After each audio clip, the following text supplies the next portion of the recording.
بسم اللہ الرحمن الرحیم وَلَقَدْ يَسَّرْنَا الْقُرْآنَ لِلذِّكْرِ فَهَلْ مِن مُدَّكِرٍ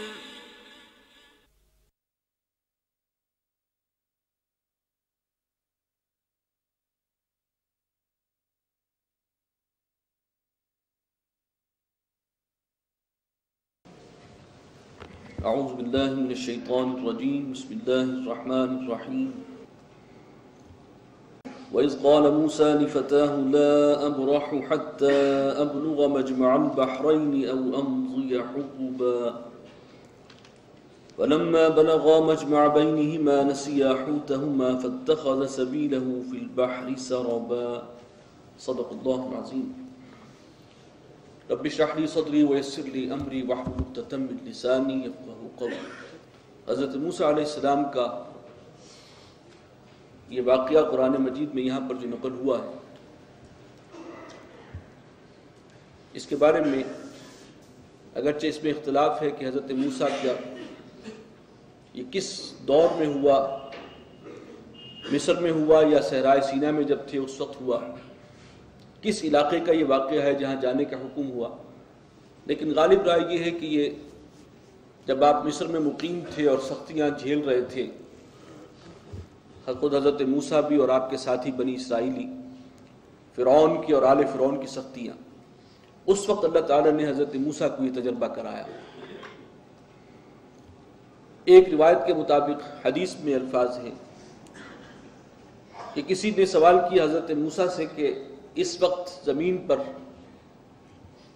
سب سے بڑا عالم کون ہے، جاننے والا؟ کیا آپ سے بڑا بھی کوئی عالم ہے؟ تو ظاہر بات ہے کہ حضرت موسیٰ علیہ السلام اللہ کے نبی اور رسول، اور ان کا جواب تو اپنی جگہ درست تھا کہ نہیں، میں ہی سب سے بڑا عالم ہوں، لیکن یہ کہ اللہ تعالیٰ نے پھر اس پر ان کو ایک تجربہ کرایا کہ علم کے بھی بہت سے گوشے ہیں، ضروری نہیں کہ تم ہر اعتبار سے بڑے عالم ہو، کچھ ایک پہلو وہ بھی ہے کہ جو اللہ تعالیٰ نے تمہیں نہیں دیا وہ کچھ اور لوگوں کو دیا ہے، اور اسی کے واسطے سے ہمیں یہ بات منکشف ہو رہی ہے کہ ایک ہی عالم ہے جس میں عالم تشریعی ہم کہتے ہیں، اس میں حلال حرام جائز ناجائز شریعت کی پابندی وہ ہے اپنی جگہ، اور اس کے ہم مکلف ہیں، وہ بالکل اب بہت ضروری ہے، اس میں کوئی شک نہیں ہے، لیکن ایک اللہ تعالیٰ کا اپنا ایک نظام ہے، خفیہ نظام، فرشتوں کے ذریعے وہ جس کو بروئے کار لاتا ہے، وہ عالم تکوینی ہے۔ اس عالم تکوینی میں بعض اوقات انسان کو محسوس ہوتا ہے کہ میرا کوئی نقصان ہو گیا، اللہ کی طرف سے ہی ہوتا ہے جو کچھ ہوتا ہے، لیکن اگر وہ شخص اللہ کا مخلص ہے، اللہ پر ایمان لانے والا ہے، اللہ کا وفادار ہے، تو حقیقتاً اللہ تعالیٰ نے اس کی خیر چاہی ہوتی ہے، اور اس معال کار اس کا کوئی خیر اس کے اندر پنہا ہوتا ہے، جو اس وقت نظر نہیں آتا، وہ اللہ کو معلوم ہے، اور بعد میں ہو سکتا ہے اس کو بھی وقت گزرنے کے بعد اس پر منکشف ہو جائے۔ تو یہ ایک پہلو الگ الگ ہیں، اور یہاں تو جو ہے ہم پابند ہیں کہ کسی کو نقصان نہیں پہنچا سکتے، لیکن بعض اوقات بظاہر نقصان پہنچنے میں ہی اس کی خیر ہوتی ہے، وہ اللہ تعالیٰ اپنی ایک خفیہ نظام کے تحت جو ہے وہ سارے معاملات کرتا ہے، وہ عالم تکوینیات ہیں۔ تو یہ دو الگ الگ عالم ہیں، ہم اس کے پابند ہیں جو شریعت ہے، اور اسی میں بہتری ہے، اسی میں مصلحت ہے، اور اسی کے حوالے سے ہم سے باز پرس ہونی ہے، اسی کے حوالے سے ہم مکلف ہیں۔ تو یہ ایک بڑا دلچسپ واقعہ بھی ہے، اور اس کے اندر موعظت کا اور نصیحت کا بہت سا پہلو ہے۔ وَإِذْ قَالَ مُوسَى لِفَتَاهُ لَا أَبْرَحُ حَتَّى أَبْلُغَ مَجْمَعَ الْبَحْرَيْنِ، اور جب کہا موسیٰ نے اپنے خادم سے، نوجوان جو ان کے ساتھ تھے، کہ میں تو چلتا ہی رہوں گا جب تک کہ پہنچ نہ جاؤں مجمع البحرین تک، اس جگہ تک جہاں پر دو سمندر یا دو دریا ملتے ہیں، او امضی حقبا، یا تو پھر اور ورنہ پھر میں چلتا ہی رہوں گا برس ہا برس، اس لیے کہ اللہ تعالیٰ نے انہیں فرمایا تھا کہ چلے جاؤ اور جہاں پر دو دریا ملتے ہیں وہاں تک جانا، اور وہاں پر ایک شخص تمہیں ملے گا، اس سے ملاقات کرنا، تو وہ ایک تجربہ ہے جو تمہیں کرانا ہے۔ اضافی طور پر فرمایا تھا کہ ایک مچھلی اپنے ساتھ رکھنا، جو احادیث کے مطابق تلی ہوئی مچھلی کھانے کے لیے، لیکن کسی جگہ وہ گم ہو جائے گی حیرت انگیز طور پر، تو اس بجبال بحرین کا علاقہ بھی بہت بڑا ہو سکتا ہے نا، جہاں دریا ملتے ہوں، بہت ایریا، تو وہ جگہ جہاں پر وہ مچھلی جو ہے اچانک غائب ہوگی، وہیں پر وہ شخص ملے گا، وہاں پر انتظار کرنا۔ تو یہ بات انہوں نے کہی اپنے خادم سے، گویا کہ وہ نکلے ہیں سفر پر اور ایک ساتھ ہیں ان کے نوجوان خادم، اور روایات کے مطابق وہ حضرت یوشع بن نون تھے، جو حضرت موسیٰ کے بعد پھر ان کے پہلے خلیفہ بھی ہوئے اور اللہ نے انہیں پھر نبوت بھی دی۔ فلما بلغا مجمع بینہما، اور جب وہ دونوں پہنچ گئے دریاؤں کے ملنے کی جگہ پر، یہ کون سی جگہ تھی؟ کسی نے کہا کہ یہ خلیج عقبہ اور خلیج سویز جہاں پر قریب آتے ہیں، کہیں کسی نے کہا کہ دجلہ و فرات کا دوآبہ جہاں پر وہ آ کے گرتے ہیں سمندر میں، لیکن ایک رائے یہ ہے کہ یہ دونوں چیزیں ملتی نہیں ہیں آپس میں کہیں۔ دریائے نیل جو ہے وہ مصر کے بعد جو ہے وہ خرطوم سوڈان سے ہو کر آ رہا ہے، اور سوڈان میں وہ نیل الارزق اور ابیض، ایک نیلے رنگ کا ہے نیل اور دوسرا جو ہے سفید رنگ کا ہے،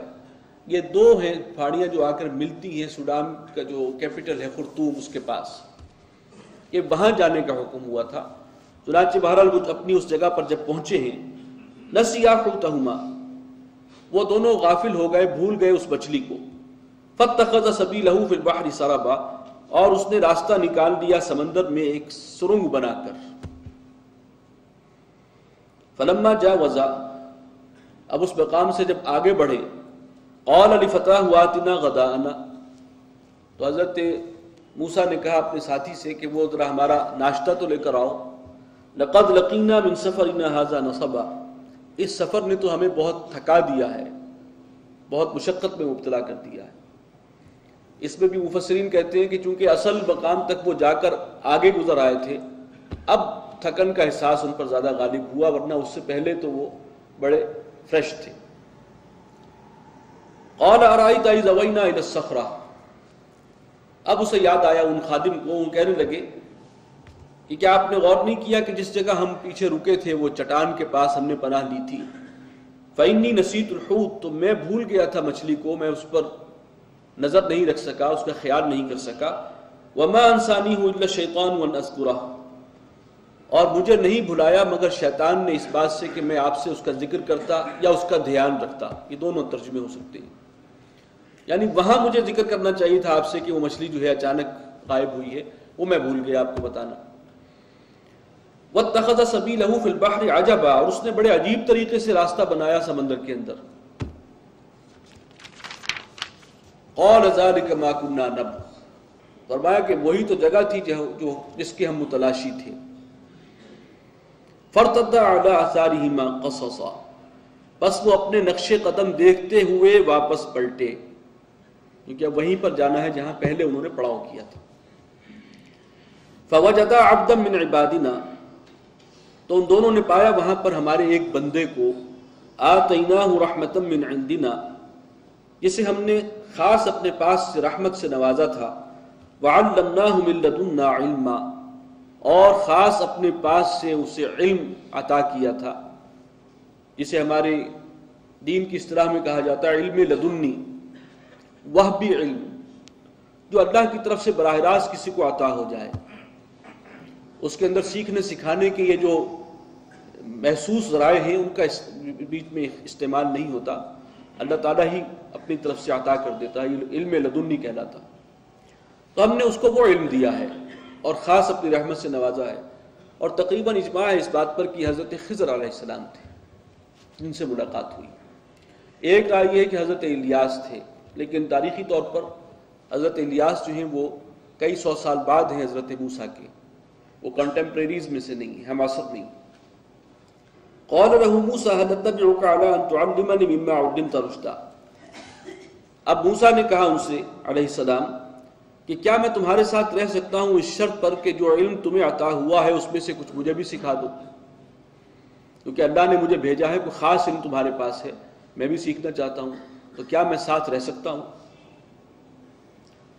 قال انك لن تستطيع